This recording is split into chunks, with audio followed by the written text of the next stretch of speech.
हम प्रभु परमेश्वर को धन्यवाद देते हैं आज के सुनहरे दिन के लिए जो प्रभु ने हमें दिया है कि आज का दिन हम एक बार फिर से देख पाए कि प्रभु को हम धन्यवाद दे सकें। प्रियो, ये बहुत बड़ी आशीष हमारे जीवन की है कि आज इस दिन में हम जीवित हैं और जीवित रहते हुए उसकी महिमा कर सकते हैं। सारे संसार के पक्षी परमेश्वर की आराधना करते हैं, उसकी स्तुति करते हैं और उसके नाम को सराहते हैं।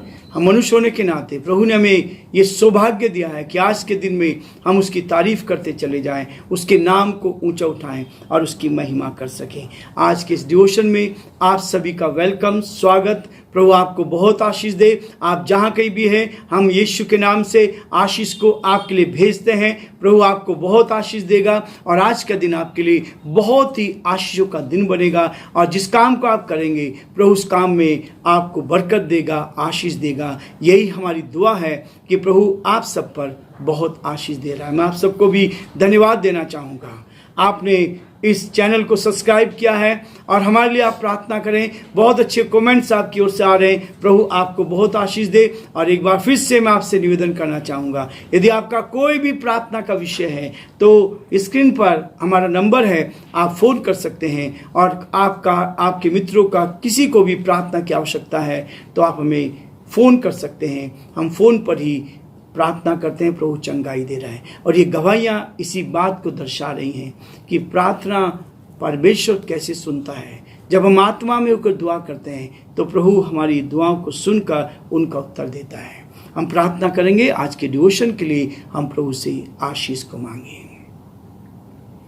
धन्यवाद और स्तुति के योग्य हमारे जीवते और सच्चे विश्वास के योग्य परमेश्वर, हम आपकी तारीफ करते हैं, हम आपकी प्रशंसा करते हैं, हम आपके नाम को सराहते हैं प्रभु, क्योंकि आप आदर, महिमा और स्तुति के योग्य परमेश्वर हैं। आपका दया का हाथ हर समय हमारे साथ रहता है, क्योंकि प्रभु जी आप एकमात्र जीवित परमेश्वर हैं। आप हमारे साथ साथ रहते हैं, हमारी आत्मा से बातचीत करते हैं, हमारे हृदय में निवास करते हैं। प्रभु हम आपकी स्तुति करते हैं, आपकी प्रशंसा करते हैं। हमारे उन सारे भाई बहनों के लिए जो आज इस आवाज को सुन रहे प्रभु जी, आप उनके हृदय से बातचीत करें, आत्मा से भर दे, सामर्थ से भर दे, शक्ति से भर दे। ये वचन बहुतों के लिए आशीष का कारण बन सके और पिता परमेश्वर हर एक जन आपकी आशीष को प्राप्त कर सके। जो बीमार हैं, जो लाचार हैं, आर्थिक कठिनाई में हैं, हम उन सब के लिए प्रार्थना करते हैं। प्रभु आप उनकी आर्थिक कठिनाई को दूर करें, बीमारी को दूर करें, अपनी महिमा को प्रकट होने दे, एक एक परिवार में अपनी सामर्थ को प्रकट होने दे।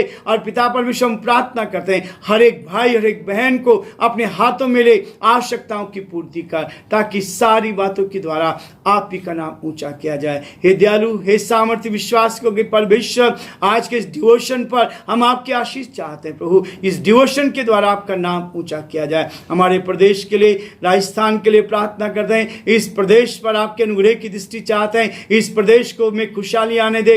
इस प्रदेश के मुख्यमंत्री अशोक गहलोत जी को आपके हाथों में सौंपते हैं। आपकी ओर से अच्छी बुद्धि मिले, अच्छा स्वास्थ्य मिले, हर दुख और तकलीफ दूर हो और मुसीबत दूर हो और समस्या प्रभु उनके सामने से दूर हो सके, वो आगे बढ़ते जाएं और आपकी महिमा कान बन सके। हम अपने देश के लिए, देश के राष्ट्रपति के लिए, प्रधानमंत्री के लिए प्रार्थना करते हैं। उत्तम आशीष उनको भी दे, ताकि देश भी उन्नति करता चला जाए और सब बातों में आपका नाम ऊंचा किया जाए। सारी महिमा हम आपको देते हुए इस प्रार्थना को अपने प्रभु, अपने उद्धारकर्ता यीशु मसीह के नाम से मांगते हैं, आमीन।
तेरे लिए।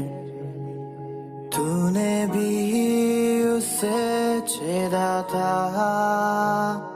फिर भी प्यार से वो बुलाता।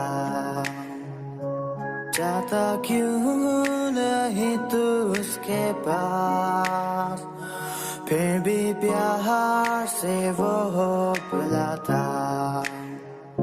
जाता क्यों नहीं तू उसके पास।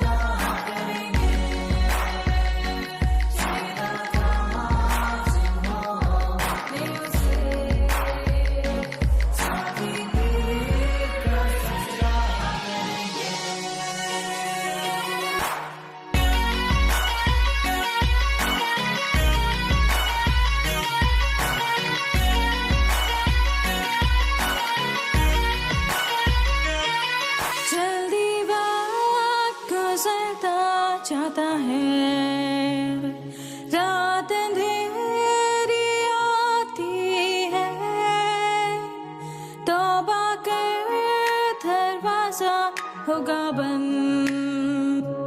कुछ ना होगा वे पछताने से, तौबा कर दरवाजा होगा बंद। कुछ ना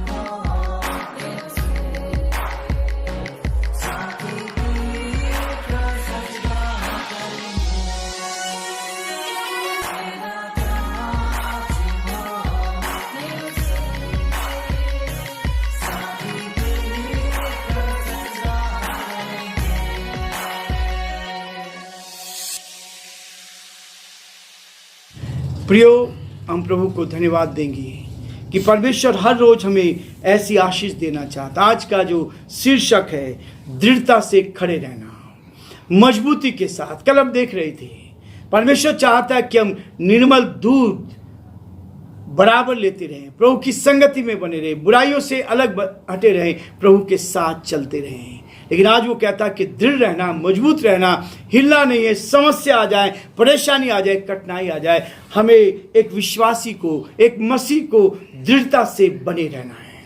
कठिनाई में भी वैसा ही और आनंद में भी वैसा ही होना चाहिए। इसलिए प्रभु का वचन कहता है, फिलिपियो उसका 4 अध्याय उसके 4 पद में लिखा है, प्रभु में सदा आनंदित रहो। मैं फिर कहता हूं, आनंदित रहो। तुम्हारी कोमलता सब मनुष्यों पर प्रकट हो, प्रभु निकट है। परमेश्वर अपने इस वचन के पढ़े और सुने जाने पर आशीष दे। आमीन। प्रियो, प्रभु का धन्यवाद हो। प्रभु कहता है, प्रभु में दृढ़ खड़े रहो। जो व्यक्ति खड़ा रहता है वो जीत पाता है। आप देखिए, जब हम क्रिकेट का गेम को देखते हैं, जो बल्लेबाज क्रीज पर खड़ा रहता है तो रन बनाता है। जो खड़ा रहेगा मजबूती के साथ, बाउंसर भी आएंगे, बॉलिंग आएगी, सब तरह की चीज आएंगी, लेकिन जब वो सावधानी से खड़ा रहेगा, बॉल को देखता रहेगा, अपने खतरों को से बचता रहेगा, तो क्या होगा, वो मजबूत बनकर एक बड़ी पारी खेल सकता है। आज मेरे और आपके जीवन में भी है, प्रभु में सदा आनंदित रहो। परिस्थिति चाहे कैसी क्यों ना हो, हमें दृढ़ और मजबूत रहना है। परमेश्वर हमें प्रतिज्ञा देता है कि जो प्रभु से प्रेम करते हैं उनके लिए सब बातें मिलकर भलाई को उत्पन्न करती है। प्रियो, ये वचन हमें ताकत देता है, हिम्मत देता है, खड़े रहने के लिए, आगे बढ़ने के लिए हमें ताकत देता है, ताकि जो कुछ हमारे जीवन में घटता है ये केवल परमेश्वर की ओर से होता है और वो हमें मजबूत करता है, हमारे लिए भला करता है। जीवन में कुछ भी हो जाए सब आपकी भलाई के लिए होगा और प्रभु आपको आशीष देता जाएगा। कहता प्रभु में आनंदित रहो, मैं फिर कहता हूं आनंदित रहो, तुम्हारी कोमलता सब मनुष्यों पर प्रकट हो। प्रभु निकट है। प्रियो, हमारा कोमल हृदय होना चाहिए, कठोर नहीं। इस कठोर हृदय को प्रभु ने निकाल दिया है, इस कठोर हृदय को कोमल बना दिया है। जब परमेश्वर का वचन से हम इसको सींचते हैं तो ये कोमल बन जाता है और ये हृदय से परमेश्वर की महिमा होती है और ये हृदय हमेशा कोमलता की ओर चलेगा। हमारे मुख से ऐसे शब्द निकलेंगे, हम एक दूसरे के ऊपर क्या करेंगे, कोमलता दिखाएंगे। प्रभु हमारी मदद करता है ताकि हम प्रभु के साथ खड़े रह जाएं। प्रियो, दूसरी चीज कहता है विश्वास में दृढ़ खड़े होना है। जब आप प्रभु के साथ चलेंगे तो विश्वास में आपको मजबूत होना है। जो विश्वास आपने, कई लोग कहते हैं हमने हमारा बहुत बड़ा विश्वास है, लेकिन विश्वास की परख तब होती है जब आप समस्याओं में खड़े रहेंगे। आपने विश्वास तो किया, पर उस विश्वास को आप कैसे अपने जीवन में लागू कर पाते हैं। प्रभु ने आपको प्रतिज्ञा की है, आप कैसे विश्वास करेंगे। मैंने अपने जीवन में देखा है, सालों लग गए, 13 साल 20 साल के बाद प्रभु ने उन प्रतिज्ञाओं को पूरा किया और हम दृढ़ता के साथ उस ओर बने रहे और प्रभु की उस आवाज को सुनते रहे। जो प्रभु ने प्रतिज्ञा दी थी उस प्रतिज्ञा को पूरा करने के लिए उस समय का इंतजार किया है। पहला कुरिन्थियों उसका 16वां अध्याय उसके 13 पद में कहता है, जागते रहो, विश्वास में स्थिर रहो, पुरुषार्थ करो, बलवंत हो, जो कुछ करते हो प्रेम से करो। प्रियो, जागना है। जागने का मतलब क्या होता है? सचेत रहना है। कोई समस्या आने वाली है, कोई परेशानी आने वाली है, कोई चोर आने वाला है, कोई महामारी आने वाली है, तो उसके लिए क्या कहते हैं? सावधान रहना है, जागते रहना है। यदि आप जागते रहोगे तो बुराइयों से बचे रहोगे। यदि आप जागते रहोगे तो बुराई आपके पास नहीं आ पाएगी। जागते रहो और विश्वास में स्थिर रहो। जो विश्वास आपने पाया है, जो आपका जीवन बदल गया, आपने अपने गुनाहों को दफना दिया है, प्रभु यीशु मसीह की सामर्थ को लिया है, आज वो इस पृथ्वी पर विश्वास से जीता है। जो विश्वास से जिएगा कल आपके लिए बहुत उज्जवल होगा। कल का दिन, आपका भविष्य परमेश्वर की नजरों में बहुत बड़ा भविष्य है। परमेश्वर आपको बहुत आशीष देना चाहता है ताकि आप विश्वास में स्थिर हो। पुरुषार्थ करना है, मेहनत करनी है, परमेश्वर के वचन का बीज बोना है, परमेश्वर के वचन को दूसरों को देना। हमें आराम से नहीं, हमारे पास समय नहीं है। प्रियो, हमें रोज प्रभु का वचन देना, क्योंकि बहुत सारे लोग उस नरक की आग में जा रहे हैं, मर रहे हैं, अपना जीवन समाप्त कर रहे हैं। हमारे लिए ये जरूरी है हम ऐसे लोग को बचा लें, ऐसे लोग की मदद करें। और उसके बाद कहता है बलवंत हो जाओ, रोज आत्मा में मजबूत। जितना अच्छा भोजन लेंगे, जितना अधिक समय पर आप जल लेते रहेंगे, जितना ऑक्सीजन आपको मिलती जाएगी, जितनी सूर्य की रोशनी मिलेगी, उतना ही अधिक आप बलवंत होते जाओगे, मजबूत होते जाएंगे और कोई भी आपके सामने खड़ा नहीं हो पाएगा। आत्मिक रीति से बलवंत होना है और जो कुछ करते हो सब कुछ प्रेम से करो, आनंदित होके करना, खुशहाल, दबाव के नहीं। यदि प्रभु के लिए देना तो आनंद के साथ देना। प्रभु की सेवा कर रहे हैं, चाहे छोटी सेवा चाहे बड़ी सेवा, तो खुशी के साथ करना, प्रेम के साथ करना। फिर आप देखेंगे कि प्रभु आपको कैसी आशीष देता है। वो कहता है स्वतंत्रता में दृढ़ खड़े रहो, आजादी के साथ खड़े रहना है। परमेश्वर ने आपको आजाद किया है, स्वतंत्र किया। किससे? पाप की गुलामी से।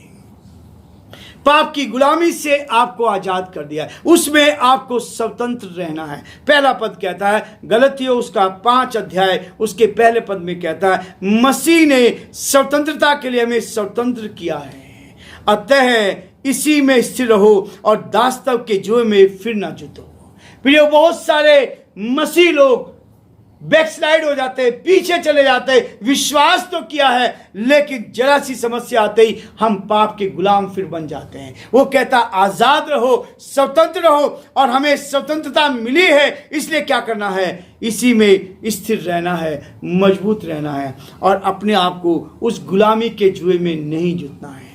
जो पाप का गुलामी है उससे हमें बचना है। प्रभु हमारी सहायता करेगा, प्रभु का हाथ हमारे साथ साथ बना रहे ताकि हम प्रभु की महिमा कर सके और जो परमेश्वर की योजना है उसको हम पूरा होता हुआ देख सके। हम एक और गवाही सुनेंगे। हमारे भाई प्रदीप मैसी का, जो दिल्ली से हैं, प्रभु ने उनके जीवन में भी बड़े काम किए हैं। प्रभु ने उनको उस मौत के मुंह से बचाया और अपने लिए आज इस पृथ्वी पर जीवित रखा। उन्होंने गवाही दी है ताकि प्रभु उनकी गवाही के द्वारा भी आप सभी को आशीष दे। उन्हीं के शब्दों में इस गवाही को हम सुनेंगे। मैं प्रदीप मैसी दिल्ली से बोल रहा हूँ। मैं खुदावंद यीशु मसीह का धन्यवाद करता हूँ कि उनके वसीले से मुझे चंगाई मिली। मैं कोविड से ग्रस्त था और 18 दिन मैं हॉस्पिटल में रहा। पादरी विजय पाल सिंह मेरे लिए रोज़ दुआ करते थे और हमेशा उन्होंने मुझे तसल्ली दी कि मैं ठीक हो जाऊंगा। और उनकी दुआओं से और कलीसिया की दुआओं से मैं चंगा हो गया हूँ। मैं पहले से बहुत ठीक हूँ और धन्यवाद करता हूँ पादी साहब का, उनकी कलीसिया का, उनके परिवार का। खुदा उन्हें खूब आशीष दे। खुदा यीशु मसीह के वसीले से आमीन।